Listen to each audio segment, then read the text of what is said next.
Podcasts.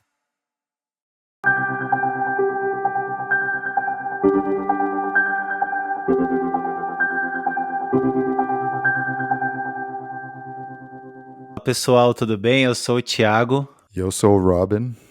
Estamos começando mais um O podcast que aborda espiritualidade para quem cansou de buscar, não achar e se enganar. Talvez a gente mude esse slogan, mas a ideia é essa.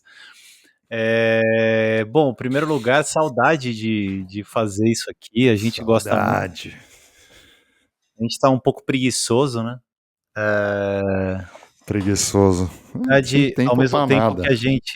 ao mesmo tempo que a gente estava um pouco preguiçoso, a gente estava fazendo muitas coisas e preparando um ano muito legal, tanto para o fim como para o CBO.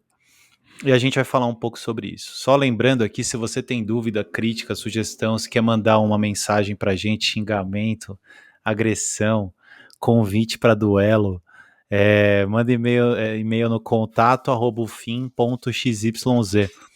Acho que funciona ainda. Manda contato@ufim.xyz. Se não funcionar, avisa a gente de alguma forma. Em outro Cara, contato que não seja esse.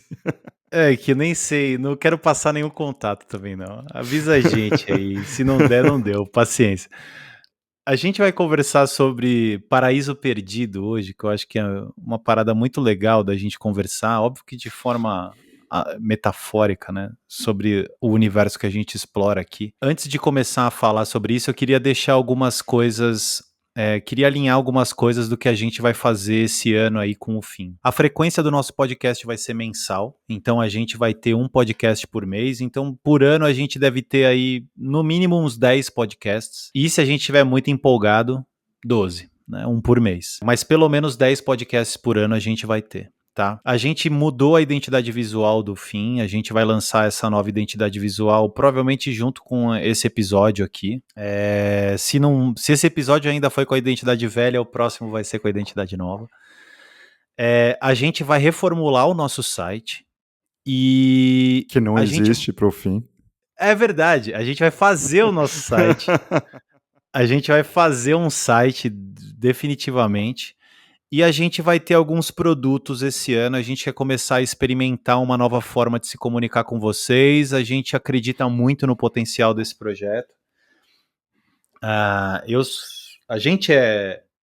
Nós dois, Robin e eu, somos exemplos vivos de como realizar as coisas que a gente conversa aqui tem um poder de transformar completamente a nossa vida atomicamente, assim. Atomicamente Então, é bom. Então, assim, a gente vai levar isso adiante esse ano. A gente deve ter menos postagens no Insta e a gente vai ser mais efetivo. A gente vai trabalhar de outra maneira e vocês vão vendo aos poucos. Mas eu acho que a mensagem principal é essa. E conforme os produtos forem sendo lançados, conforme a gente for fazendo as coisas acontecerem, a gente vai contando para vocês aqui. Mas se você tiver curioso, quiser saber um pouco mais, manda e-mail no contato@ufim.xyz e a gente vai conversando, tá? Quer falar alguma coisa, cara, antes da gente começar? Não, eu acho que é isso. A gente tem toda a ideia de como a gente quer mudar, como a gente quer levar o projeto na cabeça. A gente vai fazer isso no nosso tempo, da maneira, então a gente não consegue prever exatamente quando isso tudo vai estar no ar, tudo vai estar mudado, mas a gente está olhando para isso, tanto para o CBO quanto o fim. O ano passado a gente conversou muito sobre isso, né? Muito.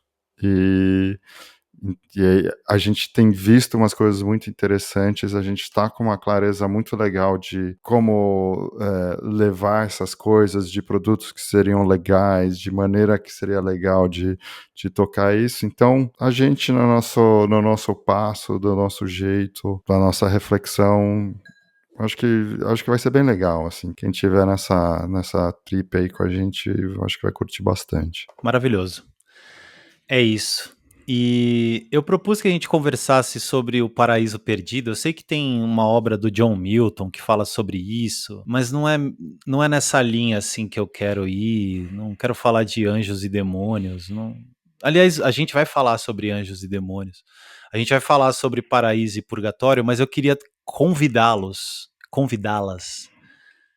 a explorar isso de uma forma diferente. Eu não sei se vocês estão ouvindo, mas todas as obras e reformas possíveis de acontecer no planeta Terra estão acontecendo simultaneamente, provavelmente no andar de cima da minha casa aqui. Então, se vocês estiverem ouvindo algum barulho, é isso, tá?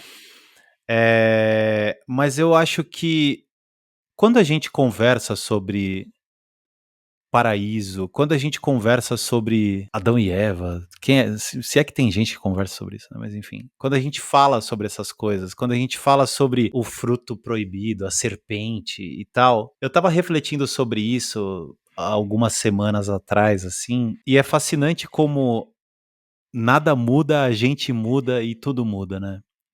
Eu já falei essa frase 500 vezes aqui, mas a maneira de olhar para as mesmas coisas hoje, ela é muito diferente, né? Pelo que eu me lembro dessa história bíblica, né?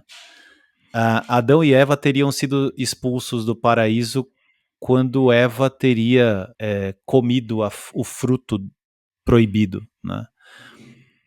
E ela teria sido instigado pela serpente a fazer isso. E quando eles fizeram, eles foram expulsos do paraíso e aí, teoricamente, a gente tem as vidas de sofrimento que a gente tem hoje. E repara um pouco, né, nessa história, ela é muito maravilhosa, né?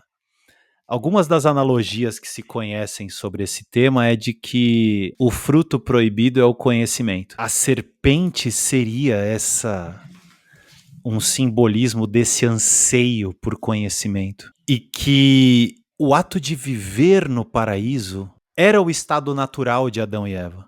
É de onde eles partiram. E a partir do momento que, por alguma confusão, por alguma convenção, ou na história, por influência da serpente, houve um momento em que o conhecimento em si, que era o fruto proibido, se tornou mais importante do que reconhecer esse estado de onde eles já estavam. E aí, a partir disso, eles teriam sido expulsos do paraíso. E é isso que acontece nas nossas vidas, do momento que a gente nasce. A gente nasce no paraíso. A gente nasce num estado mental, num estado de ser, de pura experiência. Não existe eu, não existe mãe, não existe pai, não existe mundo, não existe outros, não existe certo, não existe errado, não existe nenhum tipo de conceituação, nenhum tipo de ideia que crie divisões imaginárias entre eu e o resto. E isso é o paraíso, é a experiência pura, né? É um estado, é o nosso estado natural e é a capacidade que a gente tem de ser a vida, né? Sem ter uma entidade imaginária que se acha vivendo a vida, né? A gente simplesmente é a vida. Não existe o ego, que é esse verbo, ao contrário do que se pensa, né? O ego não é um substantivo, o ego é um verbo. Não existe ainda esse ato de separar entre o que eu gosto e o que eu não gosto, o ato de separar o que sou eu e o que não sou eu. Então, o ego nada mais é do que uma ação de avaliar a experiência, avaliar a vida de acordo com uma entidade imaginária que a gente se coloca no lugar dela. Então, o ego é um verbo que faz essa avaliação e cria essa separação imaginária entre nós e tudo que existe. E aí, conforme a gente vai crescendo, a gente vai provando vários frutos proibidos. A gente vai sendo tentado por várias serpentes, né? E aí a gente vai, de forma natural, eu não tô falando que a gente tem que ser diferente, eu não tô dizendo que você precisa evitar que seus filhos... Não, eu só tô falando sobre como as coisas são. E a gente vai provando vários frutos proibidos, a gente vai tomando ideias de outras pessoas como nossas, e a gente vai tomando essas ideias nossas como verdades absolutas, e a gente vai fazendo com que essas verdades absolutas, a gente vai fazendo de forma passiva, não que haja alguma ação nisso, mas a gente vai fazendo com que essas verdades moldem as nossas vidas e trilhem nossos caminhos de forma que a gente fique refém desses frutos proibidos que a gente está o tempo todo comendo e a gente se esquece do nosso estado original, que era o paraíso, que era o Éden puro, e a gente vive nesse pomar de frutos proibidos que a gente comeu e toma como verdade.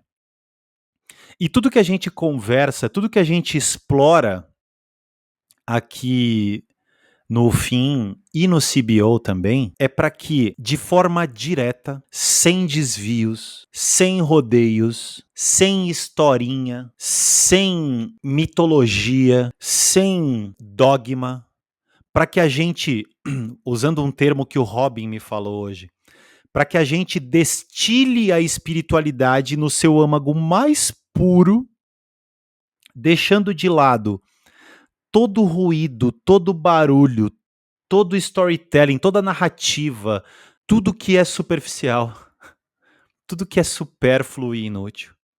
E para que a gente, a partir dessa espiritualidade destilada, de forma afiada, seja possível realizar o que somos antes de toda a narrativa, antes de todos os frutos proibidos que foram ingeridos por nós e que geraram outras árvores cheias de frutos proibidos dentro de nós, e que a gente confunde esses conhecimentos e esses condicionamentos como sendo nós mesmos. Então, a gente perfura todas essas camadas de ilusão para que cada um de nós acesse aquilo que somos e sempre fomos de uma forma que essa realização seja, eu estou usando só alegorias aqui, tá? Potente o suficiente para que haja uma transformação na forma de enxergar a vida. Porque a vida em si não muda, você não vai mudar, mas a sua forma de experienciar a vida pode mudar muito a partir dessa realização.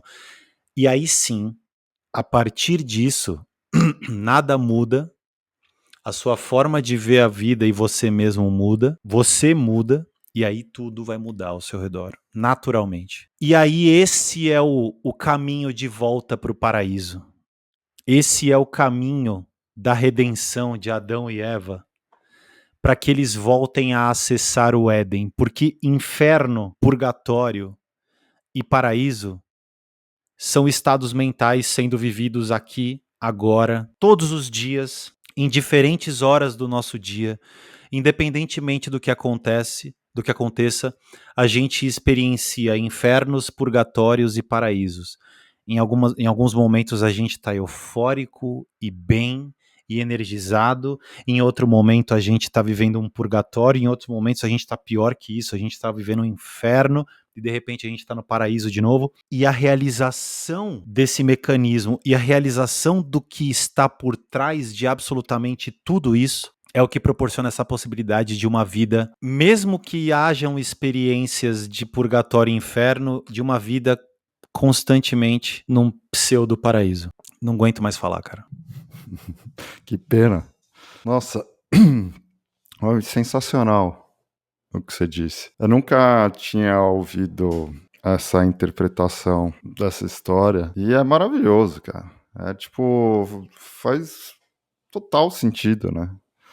Porque o conhecimento é extremamente sedutor, né? O storytelling, a narrativa. A complexidade que dá aquela ideia de inteligência. Sim. Que é uma profecia que se autorrealiza dentro dela, né? Esse que é o lance, né? Lembra do desenho animado que tinha o artista desenhando o desenho animado, mas o artista era um desenho também? Uhum. Né? Então é isso, é o artista que é o desenho desenhando um desenho. sem perceber que ele também é um desenho. E aí tudo faz sentido. Você fala assim, putz, então. E não é um problema, né? E tudo faz sentido porque simplesmente é. As coisas simplesmente são. E você pode viver nesse paraíso agora. Essa possibilidade existe. Essa possibilidade ela é presente e infinitamente. Porque né, a gente pode até entrar na discussão se tempo existe ou não. Mas seria para toda a eternidade. Eu tô digerindo isso ainda. E aí eu pergunto, tipo, o que que seria a serpente, né? Seria só essa representação da sedução que é ter uma narrativa, que é ter uma história, que é ter uma explicação, né? Agora, porque assim, a complexidade é muito mais sexy do que a simplicidade. É na complexidade e no conteúdo que existe alguma coisa. Na simplicidade não existe nada. É um grande nada. É um grande espaço. Então, por ignorância, a gente é seduzido por essa complexidade. E a gente acha que é na complexidade, na história e no conteúdo que a gente tem que viver. A coisa-chave aqui é o acreditar que a gente tem que. Porque não tem nenhum problema de viver no conteúdo. E nenhum problema viver no nada. Não tem um problema viver em lugar nenhum, no paraíso, no inferno, purgatório, sei lá. O problema é achar que tem que ser em algum lugar específico, ou de uma maneira específica e de um jeito específico. Então, entender o sistema todo traz uma leveza e uma liberdade de você ser livre de ter que qualquer coisa.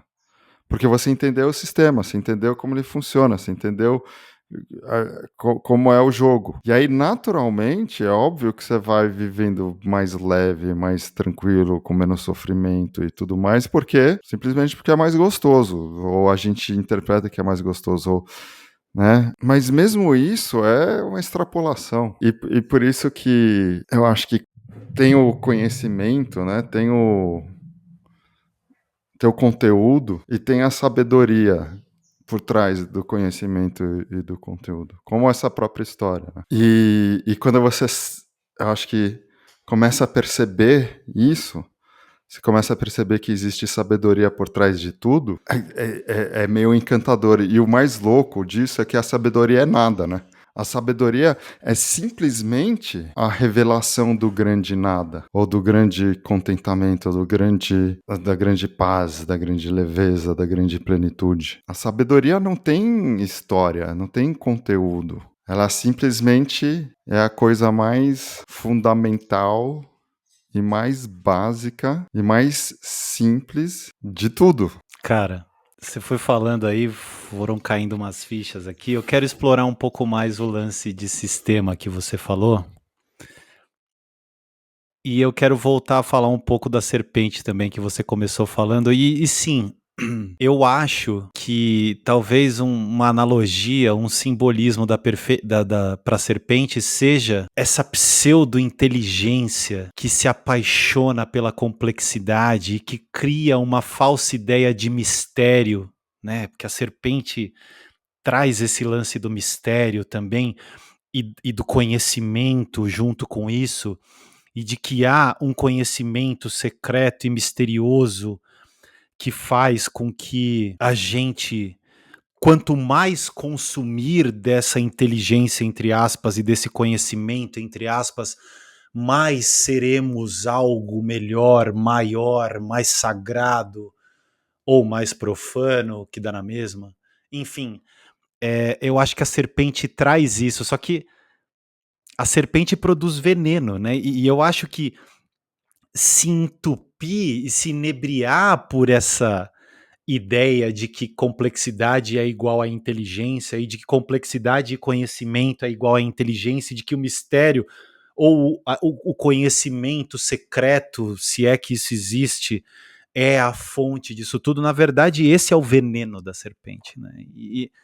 E nesse caso, não é um veneno que faz mal, é um veneno que vicia. Como toda droga, né? Que é um veneno, ele vicia, e é isso que afasta a gente do nosso estado natural, que é o paraíso absoluto, né? E aí eu trago uma reflexão pra gente. Ah, mas Tiago, você tá falando algo E quantos iniciados e quantos, entre aspas, iluminados existiram por milênios e milênios na humanidade, avataras e seres que trouxeram conhecimento e profetas e arautos e iniciados e adeptos que trouxeram conhecimento e que fizeram isso para o bem da humanidade.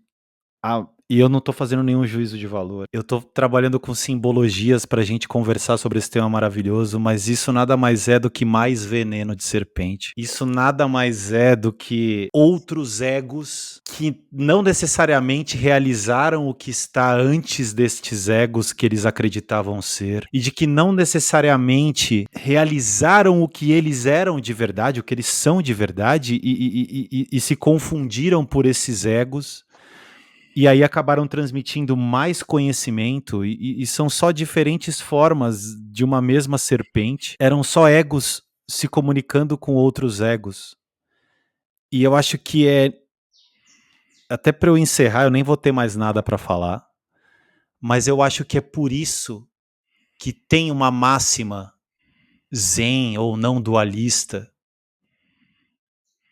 Não sei exatamente de que linha é, que fala que se você encontrar o Buda, mate o Buda. E eu acho que isso se explica por si só. Se você encontrar o Buda, ou um adepto, ou qualquer coisa que se intitule Buda, adepto, ou qualquer coisa, mate o Buda. Eu nem tenho mais nada pra falar, Carita. Eu tenho. Puta, isso que você falou é sensacional. E aí eu só tenho uma coisa pra falar desses avatares iluminados e tudo mais, que talvez eles estejam apontando pro nada. O único problema é que a única maneira que a gente tem de apontar pro nada é com o veneno. Não tem mais nada, velho. Não tem mais nada. Não precisa, velho. Não precisa. Não precisa. Se quiser trocar uma ideia com a gente aí, contato@ufim.xyz. Você tá maluco? Que programa, eu tava mó despretensioso. É isso, galera. Bom ano pra nós e a gente vai ter coisa muito legal esse ano. E eu não vejo a hora de fazer isso acontecer e de trocar com vocês e tal. A gente gosta muito de fazer isso. Beijão pra todo mundo e até a próxima. Beijão, gente.